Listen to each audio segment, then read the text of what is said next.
सबसे पहली बात, ठाकुर जी का आसन, ठाकुर जी का आसन ऐसा रखो विचार करके कि ठाकुर जी इस पे बैठेंगे तो उनको सुख मिले।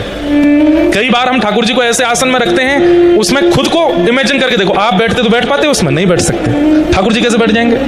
दूसरी बात, सबसे पहला ठाकुर जी का आसन इतना सुंदर मलमल का वस्त्र हो, थोड़ा कंफर्टेबल हो, पीछे कमर लगाने के लिए मसनद हो, गद्दी हो।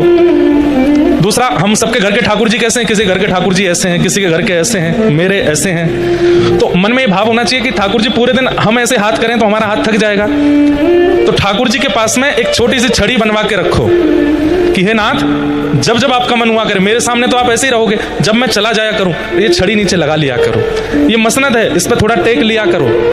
लड्डू गोपाल है, एक हाथ उठा रहता है, उसके नीचे की थोड़ी गद्दी बनवा दो कि ठाकुर जी आपको श्रम होता होगा।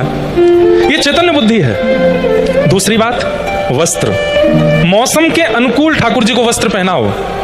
अभी गर्मियां चल रही हैं तो ठाकुर जी को ऐसे हल्के वस्त्र हों, ज्यादा मालाएं नहीं गले में पहनानी, 2 माला ही पहना दीजिए, मोती की पहनाइए जो चुभे ना ठाकुर जी को। इत्र भी मौसम के अनुकूल हो। इस समय कस्तूरी का इत्र नहीं लगा सकते, इस समय शमामा का, हिना का इत्र नहीं लगा सकते, गुलाब का इत्र लगा सकते हो, खस का इत्र लगा सकते हो, मोगरा का इत्र लगा सकते हो, जो ठंडा इत्र होता है, चंदन का इत्र लगा सकते हो, ठाकुर जी को इत्र लगाओ।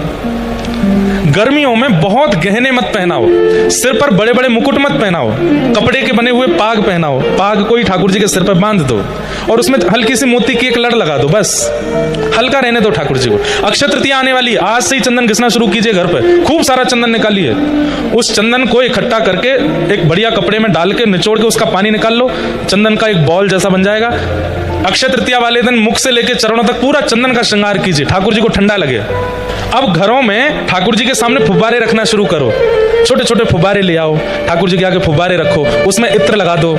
ठाकुर जी को फूल मंडली, जहां ठाकुर जी विराजते हैं ऊपर पुष्प का बंगला बनाओ, जैसे बिहारी जी का, राधा वल्लभ जी का, राधा रमण जी का, बहुत बड़ा नहीं, छोटा छोटा बनाओ। इस ध्यान रखिए सबसे पहले तो आसन का, दूसरा ध्यान रखिए वस्त्रों का, तीसरा ध्यान रखिए अंग पर लगने वाले इत्र का, और चौथा ध्यान रखिए श्रृंगार का, और पांचवा एक बहुत जरूरी काम, मिट्टी का बर्तन लाइए, उसमें जल भर के रखिए।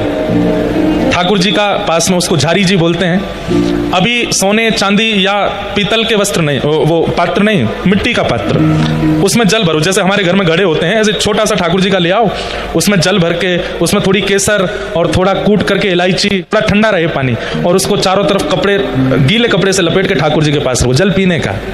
ये सब कब आता है मन, मुझे बताना नहीं पड़ेगा, जब आप चैतन्य बुद्धि रखोगे तो अपने आप करने लगोगे, ठाकुर जी को ऐसा करना है, ठाकुर जी को ये देना है।